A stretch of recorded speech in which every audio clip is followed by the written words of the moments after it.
ça veut dire quoi? Que des politiques se protègent entre eux? Que ce sont Bien sûr. des politiques qui bloquent les procédures? Vous dites oui, les États perdent de l'argent, mais en même temps, c'est ces États-là eux-mêmes qui nourrissent le système. Il n'y a pas de volonté politique réelle d'en finir avec les paradis fiscaux alors que c'est possible.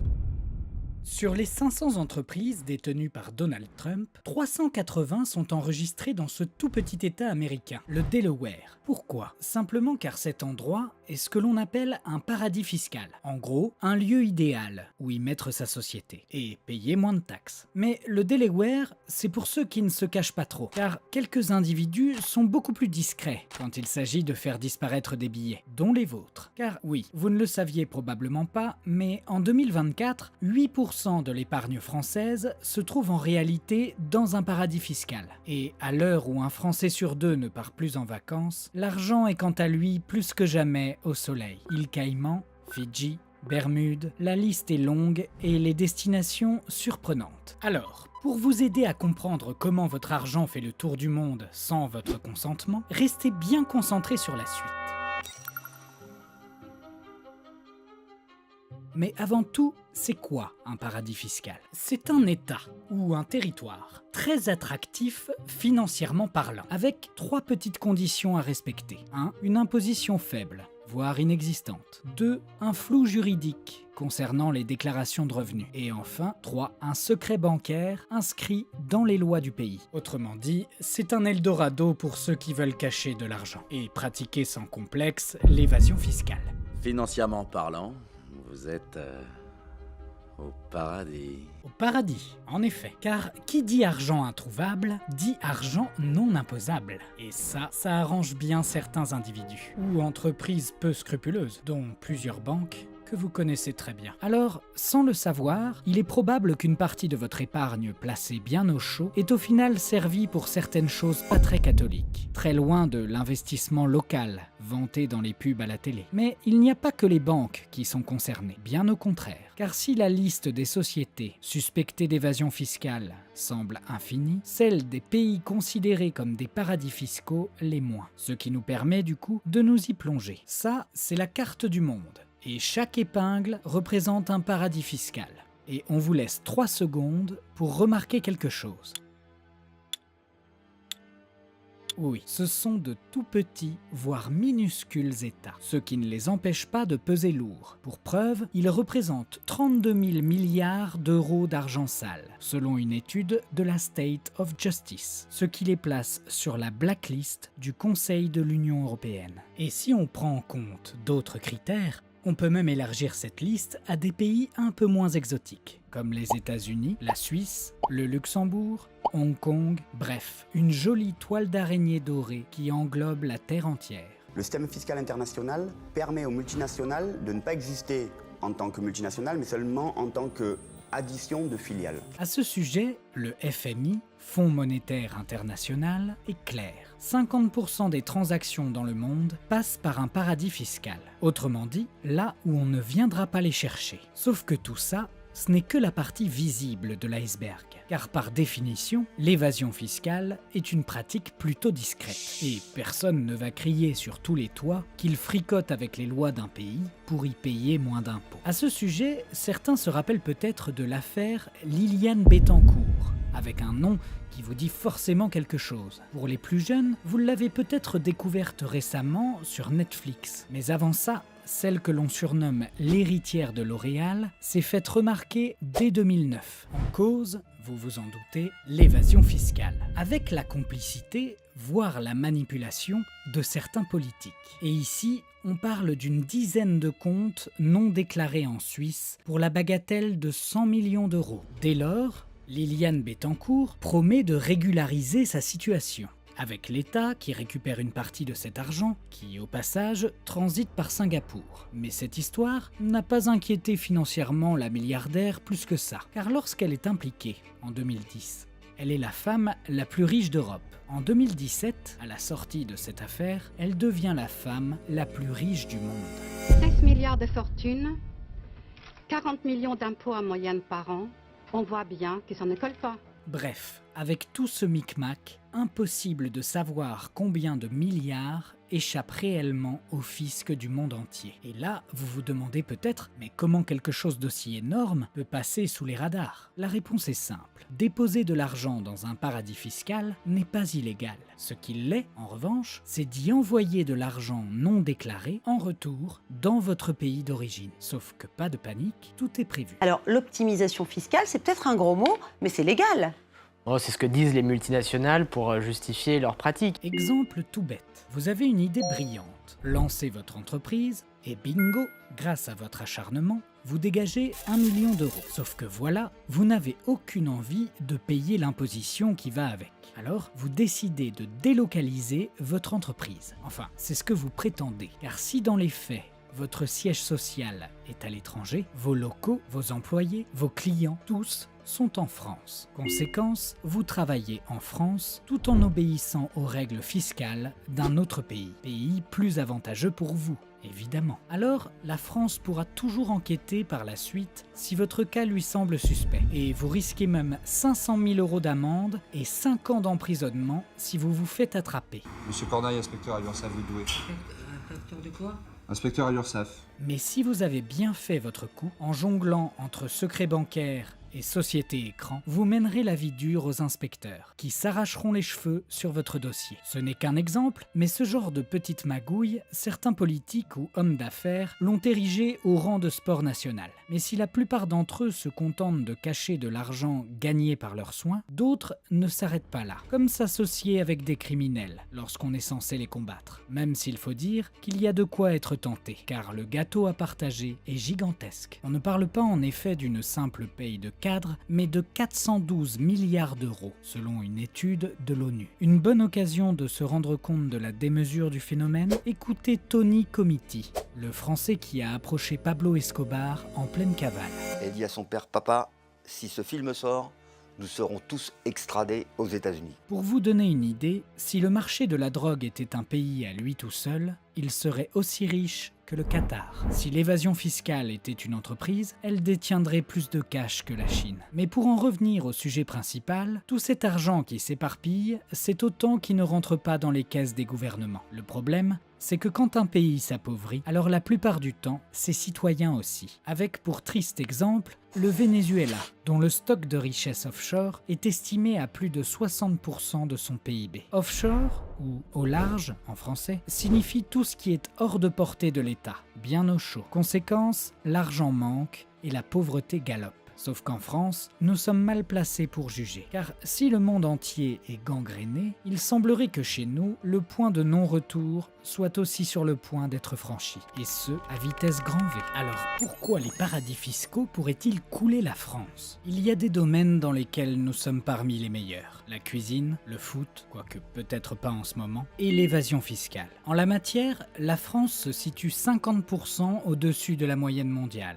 Et en s'appuyant sur une étude de Gabriel Zuckman, économiste français multiprimé, on remarque une chose. 0,01% des ménages les plus fortunés, soit environ 7000 Français, détiendraient à eux seuls 50% de ces placements illégaux, environ 150 milliards d'euros. De quoi financer la construction de 50 hôpitaux, acheter 1500 avions de ligne, ou toute autre idée que vous pourrez nous donner en commentaire. Et là encore, il ne s'agit que de l'argent détecté, car en réalité, on sait qu'au moins 80 milliards d'euros par an échappent au fisc et viendraient s'ajouter au pactole. Pourtant, en France, on entend plus souvent parler de fraude sociale que de fraude fiscale. 1 euro soustrait à la solidarité nationale, que ce soit 1 euro d'impôt payé qui n'est pas payé ou 1 euro d'allocation sociale reçue qui ne doit pas être reçue, c'est 1 euro qui est pris aux Français qui travaillent, qui payent des impôts pour avoir de meilleurs services publics. Alors, beaucoup semblent d'accord. Il faut combattre la fraude sociale. Mais au même titre que pour l'évasion fiscale,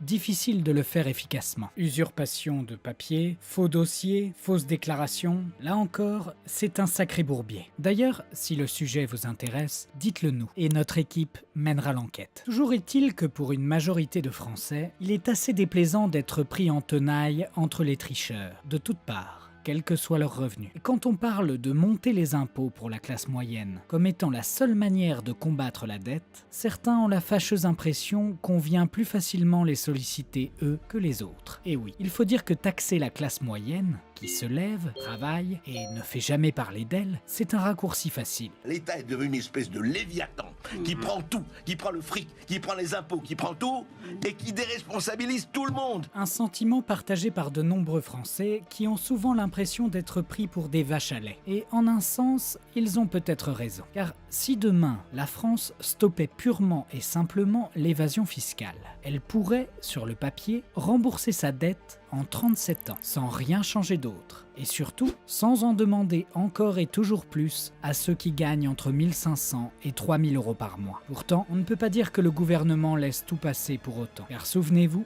en 2009, un gros scandale éclate. Ce vaste scandale d'évasion fiscale à grande échelle, le Panama Papers. Les Panama Papers, une affaire hors norme, sortie sur Internet et qui fait partout les gros titres. Cette année-là, un lanceur d'alerte anonyme dévoile une liste de 214 000 groupes financiers qui pratiquent l'évasion fiscale. Parmi eux, des politiques, rois, industriels, des artistes, sportifs, bref. Tout le gratin est là. Le séisme est mondial et les Français tremblent particulièrement. Car ce jour-là, ils comprennent alors que le simple fait d'acheter le maillot de leur buteur préféré participe à ce marché de l'évasion. En réponse à cette grogne, notre pays est forcé de réagir et lance les grandes manœuvres pour récupérer 450 millions d'euros, épinglant au passage 219 personnes. Mais là encore, qui sait combien de mauvais payeurs sont passés entre les mailles du filet. Toujours est-il que depuis ce scandale, les contrôles se voudraient de plus en plus stricts, notamment pour combattre la dissimulation d'argent liquide, avec le Parlement européen, qui a fixé un plafond de 10 000 euros pour les paiements en espèces, et la France, qui est allée un peu plus loin, avec l'interdiction de se déplacer avec plus de 10 000 euros d'argent liquide, ou de passer des achats uniques supérieurs à 1 000 euros, juste de quoi s'acheter cette magnifique Clio année 1999. Enfin. Vu qu'il y a plus de 10 000 euros, faut le déclarer. Vous ne l'avez pas fait, c'est délictuel. D'accord ? Peu importe ces nouvelles mesures, car dans tous les cas, les honnêtes gens respectent la loi. Et pour ceux qui trichaient déjà avant, peu importe leurs revenus, ils continueront dans tous les cas sûrement de le faire. Bref, peut-être que tout ça n'est qu'un coup d'épée dans l'eau. Surtout que, en même temps, une étude publiée par Oxfam lève le voile sur le coût des réformes fiscales annoncées par Emmanuel Macron. Et tenez-vous bien, car plus de 24 milliards de cadeaux fiscaux auraient été octroyés aux plus riches en 2022, quand ces personnes sont, pour certaines, les premières à pratiquer l'évasion. Un peu comme si un patron offrait une augmentation à son employé, qui aurait pourtant déjà tapé dans la caisse à plusieurs reprises. Pourtant, le gouvernement l'affirme, la course contre la fraude fiscale serait une priorité absolue. Mais en fouillant un peu, et même si on s'aperçoit que la France a bien déposé une proposition de loi il y a 15 ans, la plupart des articles restent en suspens depuis plusieurs années. Et donc, petite parenthèse, vous vous imaginez le temps qu'on laisse aux plus gros fraudeurs pour arranger les choses autrement. Et encore, il faut rajouter à cela quelque chose qui explose en 2024, la cybercriminalité. Trend Micro a d'ailleurs enquêté en sous-marin sur l'organisation de la sphère cybercriminelle française. Et le bilan dressé est peu flatteur. On parle de 40 000 criminels qui réalisent chacun entre 5 et 10 millions d'argent sale par an. Alors certes, ça semble presque peu comparé au reste, mais on parle tout de même de jolies sommes que beaucoup rêveraient d'avoir. Toujours est-il que le marché de l'argent sale est un véritable souterrain. Et dans ces galeries, le FMI estime que les banques américaines et européennes ont perdu plus de 100 milliards de dollars, rien qu'entre 2007 et 2009, avec l'argent qui aurait été dilapidé entre actifs toxiques et prêts douteux. Et là encore, bon courage pour en savoir plus. D'ailleurs, on a tenté de mener l'enquête en approchant certains cabinets d'experts, mais nos demandes sont restées sans réponse. C'est pas qu'elles se dégongent, c'est qu'elles font pchit. Bilan, avec le silence global qui règne autour de ces affaires et la difficulté d'obtenir des réponses, certains pensent que ce jeu du chat et de la souris entre fraudeurs et enquêteurs est en fait un combat de façade. Alors, se bat-on vraiment contre les paradis fiscaux ? En France aujourd'hui, des personnalités portent ce combat, comme le réalisateur Yannick Kergoat. Rétablissons la justice fiscale. Allons chercher l'argent de la fraude qui échappe au budget national et qui donc est pris dans la poche de chaque Français. Seulement, il semblerait que les règles du jeu soient truquées. Par exemple, certains pays qui ont tout du paradis fiscal ne sont pourtant pas considérés comme tels. En effet, pour qu'un pays soit hors de tout soupçon, il doit être reconnu sain par 12 pays tierces. Mais quand on se penche dans le détail, rien n'interdit aux paradis fiscaux de se décerner cette distinction entre eux. Résultat, bien qu'il le soit aux yeux de nombreux spécialistes, Monaco n'est officiellement plus un paradis fiscal. Vous comprenez alors pourquoi tous ces pays se soutiennent. Ils sont pour ainsi dire collègues et n'ont aucun intérêt à fermer un business si florissant. D'autant que lorsqu'on est une petite île perdue au milieu de l'océan, seul le fait d'appâter des poissons ou des touristes peut vous ramener un peu d'argent. Supprimer les avantages fiscaux aux étrangers reviendrait alors pour eux à se tirer une balle dans le pied. Alors, quand de l'argent arrive en Suisse, transite au Luxembourg, passe par les Fidji et revient à Monaco, bonne chance pour enquêter et faire parler qui que ce soit. Pour atteindre le top de l'opacité, des sociétés en cascade peuvent être montées et là, plus personne n'y comprend rien, idéal pour blanchir l'argent de la drogue, du grand banditisme ou du terrorisme. Pourtant, certains ont tenté de faire tomber ce château de cartes. En 2009, Nicolas Sarkozy en a assez et déclare que le temps du secret bancaire est révolu. Mais la Suisse et d'autres contre-attaquent. En 2014, nouvelle tentative, cette fois 65 pays sont d'accord pour ratifier une charte pour l'échange automatique d'informations fiscales. Des pays qui, vous l'imaginez, aimeraient bien arrêter de voir leur argent leur passer sous le nez. Depuis, ces accords ont permis de pointer du doigt de nombreuses sociétés, comme Apple, qui malgré ses 618 millions de chiffres d'affaires en France, ne paye que 4 millions d'impôts. Mais aussi McDo, qui a même trouvé un arrangement directement avec l'État pour éviter la case procès. Et si jamais vous regardez cette vidéo sur votre iPhone en mangeant un bon gros Big Tasty, on ne vous en veut pas. Le but de cette chaîne est de vous faire réfléchir pour protéger votre épargne, mais certainement pas de vous faire culpabiliser sans raison, comme certains médias adorent le faire. Car dans cette vidéo, on parle principalement de sociétés qui semblent trop bien connaître les règles du jeu lorsqu'il s'agit d'optimiser grassement leurs charges. Quand, dans le même temps, des milliers de Français payent chaque année des impôts toujours plus hauts, qu'ils aimeraient eux aussi réduire un peu. Mais après tout, trop vous informer n'est pas vraiment dans l'objectif de certains. Je crois que l'hémicycle vous demande des excuses. Bref, aussi bizarre que ça en a l'air, et malgré les déclarations des uns et des autres, personne n'aurait vraiment intérêt à combattre l'évasion fiscale. Donc il n'y a pas vraiment de volonté de la part des dirigeants de lutter contre les paradis fiscaux? Non. Alors pourquoi? Tout simplement car les paradis fiscaux stabiliseraient en réalité l'équilibre monétaire mondial. Plusieurs études l'affirment. L'argent sale a déjà sauvé le monde. En 2008, par exemple, lors de la crise des subprimes, Antonio Maria Costa, chef du Bureau des Nations Unies contre la drogue et le crime, a même déclaré à ce sujet « Les recettes du crime organisé étaient le seul capital d'investissement liquide accessible pour certaines banques au bord de la faillite. » Ainsi, la barrière entre argent propre et argent sale est peut-être tombée, au sens propre comme au figuré. Car sur les quelques 821 organisations criminelles en Europe, et identifiées par Europol comme menaçantes, beaucoup auraient en réalité contribué à nous éviter le pire. Un joli paradoxe. Pire, avec leur argent, qui semble illimité, 71% de ces gros bonnets auraient recours à la corruption pour faciliter leurs activités criminelles. Et je pars du principe que la corruption, c'est pas un parti politique, c'est un système. C'est pourquoi il est difficile pour ceux qui luttent sincèrement contre la fraude de rester intègres toute leur carrière, ou du moins de ne pas se poser de questions sur l'utilité de leur job, comme 20% des Français. Et puis, si les politiques, les magistrats et les criminels trouvent tous leur compte à ce petit jeu, on peut légitimement douter de la vigueur avec laquelle le monde entier, voire la France, combat la fraude. Car après tout, qui serait assez fou pour commanditer une enquête dans laquelle son nom ressortira peut-être? Alors qu'est-ce qu'on fait? La fraude est à l'impôt ce que l'ombre est à l'homme. C'est ce que disait Georges Pompidou en 1968. Et il est vrai que depuis toujours, cette pratique existe. Le hic, c'est que si vous faites partie des gens intègres, ce n'est pas forcément le cas de ceux à qui vous avez fait confiance pour gérer votre épargne. Et même si tout le monde a déjà été tenté de tricher à son échelle, on parle tout de même ici de centaines de milliards qui s'envolent. Et quand on sait qu'en parallèle, de plus en plus de Français pourtant méritants triment